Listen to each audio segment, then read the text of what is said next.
அண்ணாமலை வந்து இவரை சந்தித்தார். பிஎல் சந்தோஷ் வந்து அண்ணாமலையை சந்தித்தார். அண்ணாமலை போய் டிடிவி தினகரன் அவர்களை சந்தித்தார். ஸோ இதை வந்து சொல்லுவாங்க எப்படி போகிறாங்க என்ன இதுன்னு. அண்ணாமலை தான் மக்கள் அப்படி ஒரு ஈடுபாடு இருக்குது.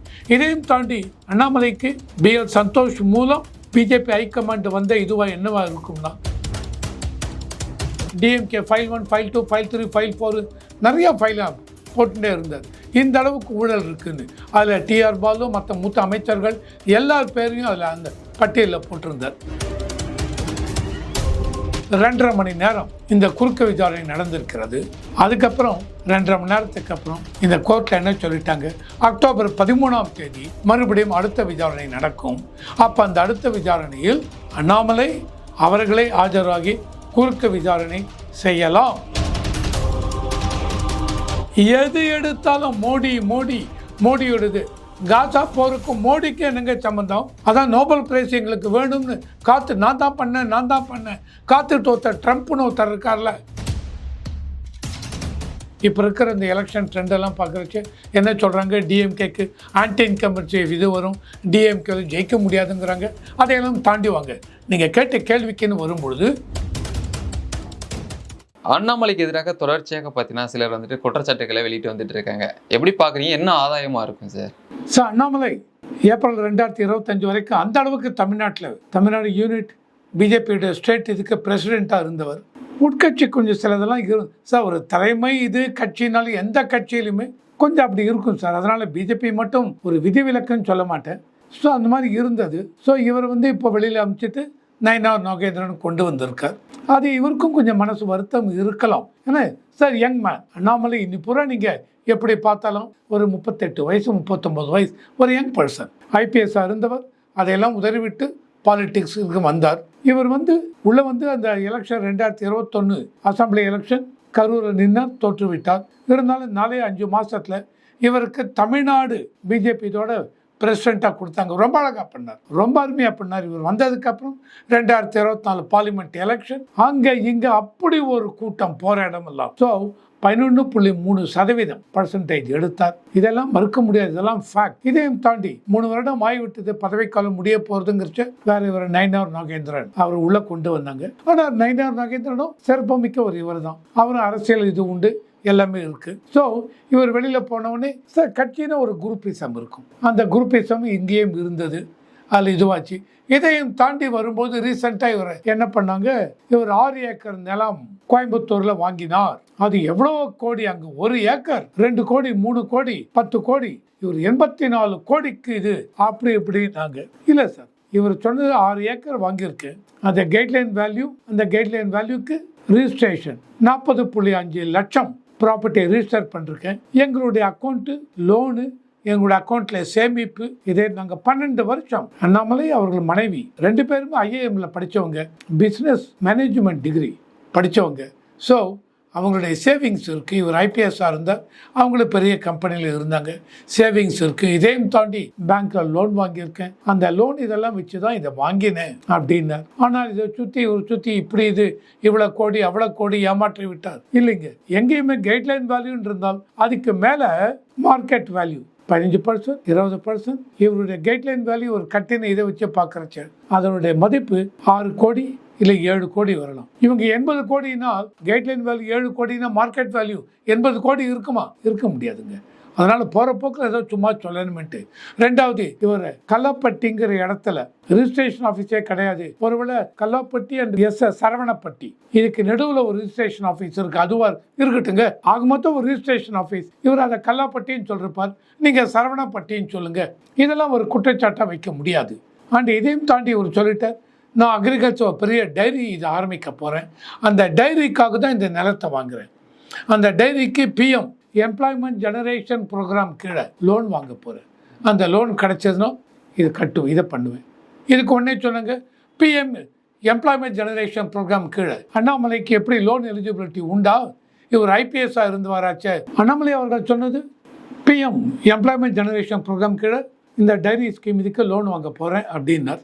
உடனே இவங்க கேட்டாங்க, ஒரு ஐபிஎஸ் ஆச்சே, பிஎம் எம்ப்ளாய்மெண்ட் ஜெனரேஷன் ப்ரோக்ராம் கீழே உண்டா? இல்லைங்க, அப்படி இல்லை. அதாவது நான் ஒரு ஸ்கீம் கொண்டு வரேன், நான் என்னமா வேணா இருக்கலாம், அந்த ஸ்கீமுக்கு கீழே எந்த அளவுக்கு எம்ப்ளாய்மெண்ட் நான் ஜெனரேட் பண்ணுவேன், எவ்வளோ பேருக்கு கொடுக்க முடியும், அந்த மாதிரி இருந்தால் பிஎம் எம்ப்ளாய்மெண்ட் ஜெனரேஷன் ப்ரோக்ராம் கீழே யாருக்கு வேணால் லோனு உண்டு. இதுதான். ஸோ இதை தாண்டி இப்போ நம்ம பார்க்குறோம்னு வச்சுங்க, அண்ணாமலை வந்து இவரை சந்தித்தார், பிஎல் சந்தோஷ் வந்து அண்ணாமலையை சந்தித்தார், அண்ணாமலை போய் டிடிவி தினகரன் அவர்களை சந்தித்தார். ஸோ இதை வந்து சொல்லுவாங்க எப்படி போகிறாங்க என்ன இதுன்னு. ஒரு மாதம் முன்னாடி கிண்டியில் ஒரு மீட்டிங் நடந்தது பிஜேபி. இதில் மத்தியிலேருந்து ஒரு அமைச்சர் வந்திருந்தாங்க. வந்துட்டு பிஜேபி மூத்த நிர்வாகிகள், தமிழ்நாடு பிஜேபி யூனிட், அவங்க எல்லாமே அந்த இதை அட்டன் பண்ணாங்க. ஆனால் அண்ணாமலைக்கு அந்த மீட்டிங்க்கு அழைப்பு இல்லை. ஸோ அண்ணாமலை ஒதுக்கப்பட்டு விட்டாரா அப்படி இப்படின்னு பேச்சு வந்தது. அண்ணாமலைக்கு கொஞ்சம் மனவரசம் இருந்தது. உடனே அதுக்கப்புறம் தான் இந்த லேண்டு சமாச்சாரம் அதெல்லாம் வந்தது. உடனே அண்ணாமலைக்கு கொஞ்சம் மன வருத்தம் இருந்தது. உடனே அமித்ஷா வந்து மீட்டிங் வந்து தமிழ்நாடு யூனிட் பிஜேபி சீனியர் இவங்கெல்லாம் டெல்லிக்கு வாங்க பேசணும் அப்படின்னு கூப்பிட்டுருந்தார். ஆனால் அண்ணாமலை போகவில்லை. எனக்கு மேரேஜுக்கு இது இருக்குது அது இருக்குது அப்பாயின்மெண்ட் இருக்குது அப்படின்னு. ஆனால் எல்லாருக்கும் தெரிந்து விட்டது அண்ணாமலை ரொம்ப வருத்தத்தில் இருக்காருன்னு. உடனே மேலெடுத்த தேர்தல் பொறுப்பாளர் அப்படின்னு பிஜேபியில் டாப் இதில் இருக்காங்க, அதில் பிஎல் சந்தோஷ். அவர் வந்து சீசன்ட் பொலிட்டீஷியன். அவர் சென்னையில் அதுக்கப்புறம் மறுபடியும் பிஜேபி மூத்த நிர்வாகிகள் அவங்க மீட்டிங் நடந்தது. அதுக்கு அண்ணாமலை வரவில்லை. உடனே பிஎல் சந்தோஷ் நேராக அண்ணாமலை வீட்டுக்கு போய் அவரை கூப்பிட்டார். நீங்கள் வந்தாகணும்னு சொல்லி அழைத்து கொண்டு வந்து இந்த மீட்டிங்கில் உட்கார வச்சு இவர் அட்டன் பண்ணார். அதுக்கப்புறம் அண்ணாமலையோட பேசி உங்களுக்குன்னு ஒரு பொறுப்பு உண்டு. எனக்கு தெரிஞ்ச அண்ணாமலைக்கு கண்டிப்பாக ஒரு தேர்தல் இதில் இந்த 2020 ரொம்ப ஒரு முக்கியத்துவம் கொடுப்பாங்க. இவர் வந்து நயினார் நாகேந்திரன்ஜி பிஜேபி பிரசிடென்ட், அவர் வந்து தேர்தல் எலெக்ஷன் கேம்பெயினில் இருப்பாங்க. அண்ணாமலைக்கும் முக்கியத்துவம் கொடுத்து அண்ணாமலை இவங்க 2 பேரும் சேர்ந்து அவர் ஈவன் அண்ணாமலைக்கு தேர்தல் தமிழக தேர்தலில் ஒரு முக்கிய பொறுப்பு கொடுப்பாங்க. ஏன்னா அண்ணாமலையுடைய ஆதிக்கம் கண்டிப்பாக வேணும். அண்ணாமலை தான் மக்கள் அப்படி ஒரு ஈடுபாடு இருக்கு.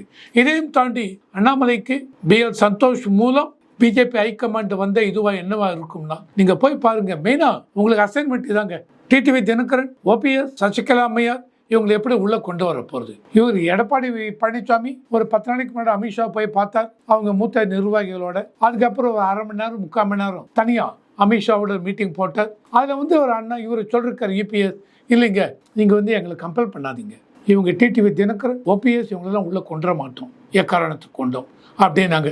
உடனே அப்போ என்ன சொல்லுவாங்க, ஓகே நீ கொண்டுற வேண்டாம், நாங்கள் எங்கள் இதுக்குள்ளே கொண்டு.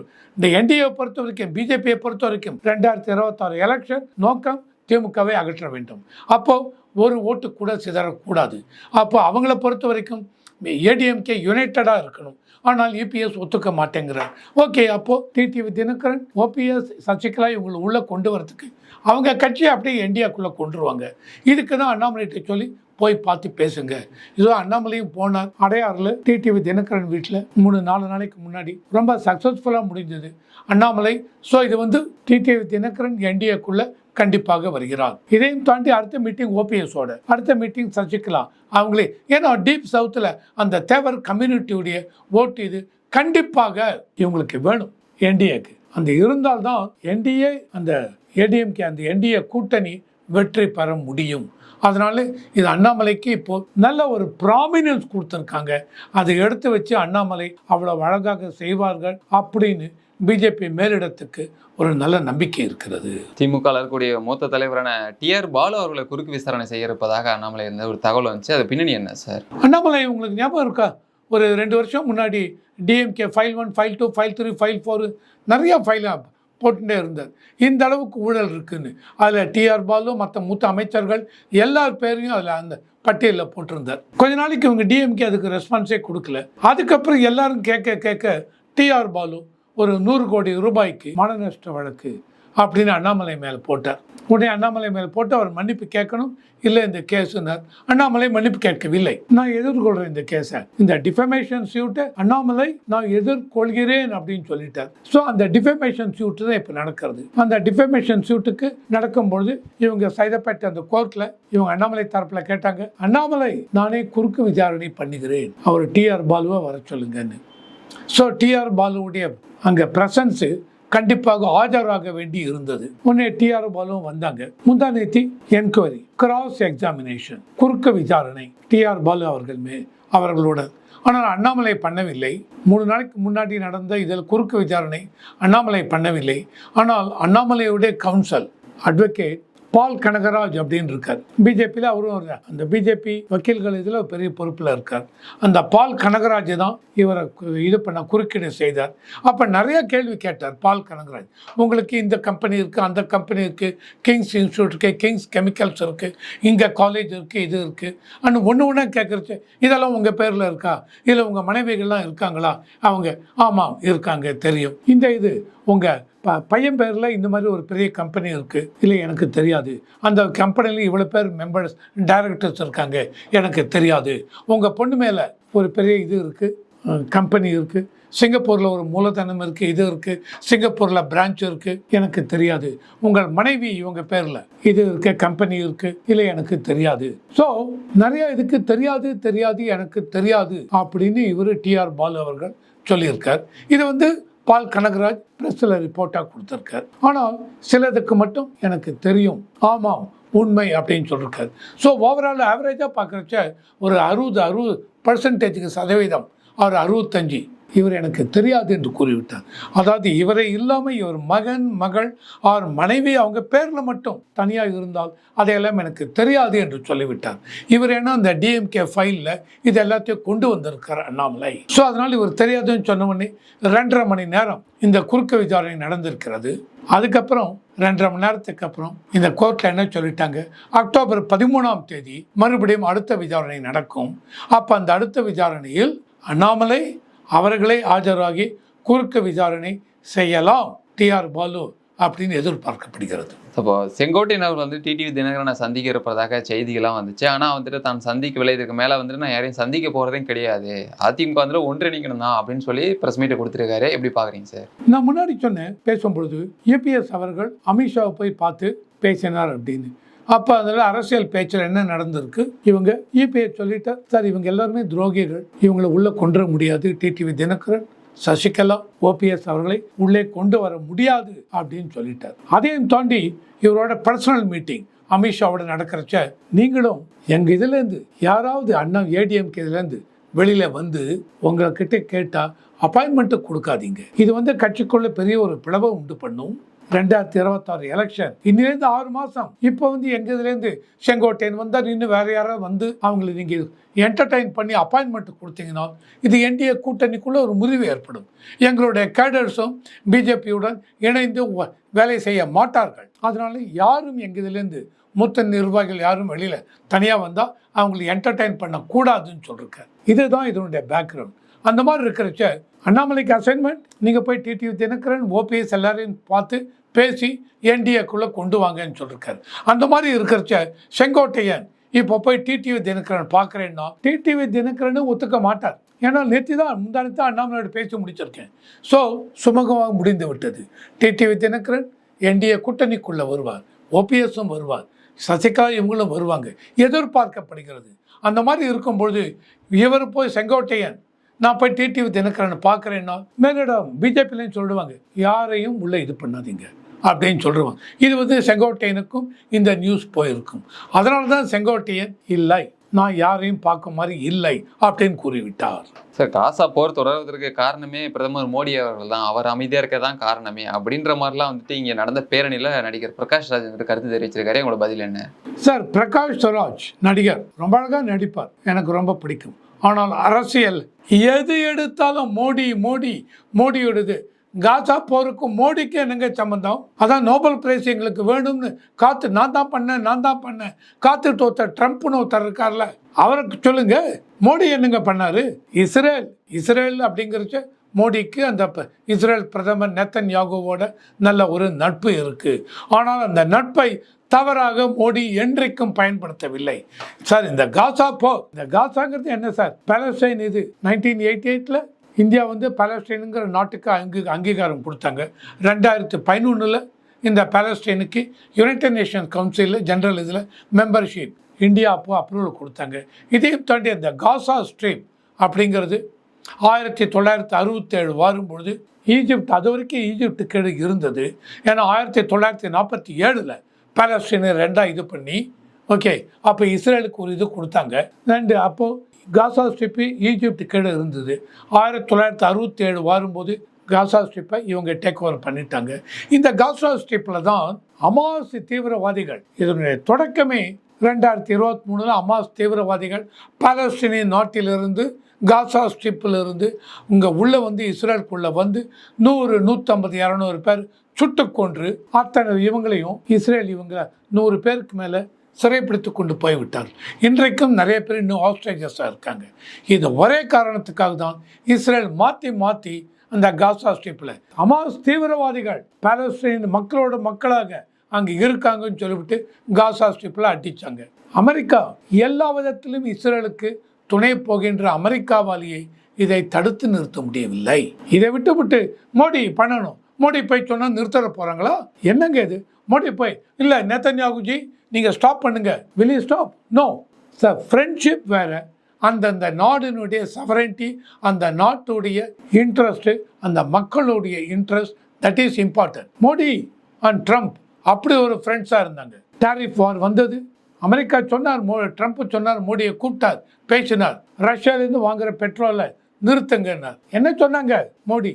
Nothing doing. ரஷ்யாவிலேருந்து வாங்குறது அது என்னுடைய நாட்டு நலனுக்காக வாங்குகிறேன், குறைந்த செலவில் பெட்ரோல் கிடைக்கிறது, நாட்டு நலனுக்காக வாங்குகிறேன், என்னுடைய மக்களுடைய நலன் முக்கியம், என் நாட்டினுடைய நலன் முக்கியம், அதுக்காக நான் வாங்குகிறேன், அதனால் ஃப்ரெண்ட்ஷிப்புக்கு இதுக்கு சம்பந்தம் இல்லை அப்படி. உடனே ட்ரம்ப் என்ன பண்ணார்? என்னுடைய நாட்டு நலனுக்காக 50% வரி விதிக்கிறேன். வரி விதிச்சியா? செப்டம்பர் மாதம் மறுபடியும் எக்ஸ்ட்ரா ஆயில் மோடி வாங்குறேன்ட்டார். இதுதாங்க ஒவ்வொரு பிரதமர், ஒவ்வொரு இவங்களுக்கு பிரசிடென்ட், ஜனாதிபதிக்கு அந்தந்த நாட்டு நலன் முக்கியம், இதையும் தாண்டி உலக நலனும் முக்கியம். புட்டின் சொன்னார், இந்த புட்டின் உக்ரைன் வாரும்பொழுது மோடி பேசினார், புட்டினை பார்த்தார், உக்ரைனுக்கு போனார், பேசினார். என்ன சொன்னார் மோடி புட்டின்ட்ட? This is not a time for war. இந்த சமயத்தை சண்டை போடாதீங்க, நிறுத்துங்க. புட்டினுக்கு மோடி மேலே அப்படி ஒரு மரியாதை இருக்கு. இருந்தாலும் புட்டின் அந்த நாட்டு ரஷ்ய நாட்டுடைய அக்கறையில் வாரை கண்டினியூ பண்ணுறார். அப்படி தான் பார்க்கணும். உடனே பிரகாஷ் ராஜ் இல்லை மோடி நிறுத்திருக்கலாம். எப்படிங்க நிறுத்த முடியும் மோடியால்? சொல்லிட்டார், நேதன்யாவுட்ட பேசிட்டாங்க, பாலஸ்தீன் மக்கள் ரொம்ப கஷ்டப்படுறாங்க அப்படின்னு. ஆனால் அதையும் தாண்டி நடந்தால் மோடியால் பண்ண முடியாது. சும்மா நான் பாலஸ்தீன் படத்தை ஒரு பேக்கில் மாட்டின்ட்டு ஒரு தலைவர் போன மாதிரி அப்படி போனால் முடிஞ்சு போயிடுமா? நான் பாலஸ்தீன் ஆதரவு கொடுக்கு sir. Any support you are giving கன்ஸ்ட்ரக்டிவாக இருக்கணுங்க. அதையும் தாண்டி நான் என்னதான் முயற்சி எடுத்தாலும் அந்த நாட்டினுடைய முக்கியத்துக்கு கொடுத்து அந்த பிரதமர் என்ன சொல்லுவாங்க? சார் மோடி, திஸ் இஸ் எங்களோட நாட்டு, இது நம்ம ஃப்ரெண்ட்ஷிப் இதில் வேண்டாம், இதை அஃபெக்ட் பண்ணக்கூடாது அப்படின்னு அவர் சொன்னால் மோடி என்ன பண்ண முடியுங்க? ஸோ இதெல்லாம் தெரியாமல் பிரகாஷ் ராஜ் ஏதோ பேசுகிறார், அதை நான் சப்போர்ட் பண்ண மாட்டேன். காங்கிரஸ் கட்சியை குறித்து நம்ம முன்னாடி விவாதம் பண்ணியிருந்தோம் சார். 114 சீட் வரைக்கும் போட்டி போடுறதுக்கு விரும்புகிறாங்க அப்படின்ற மாதிரிலாம். இப்போ பார்த்தீங்கன்னா ஆட்சியில் பங்கு அப்படின்னு ஒரு கொஸ்டின் வந்து ரைஸ் பண்ணியிருக்காங்க திமுக கூட்டணியில்.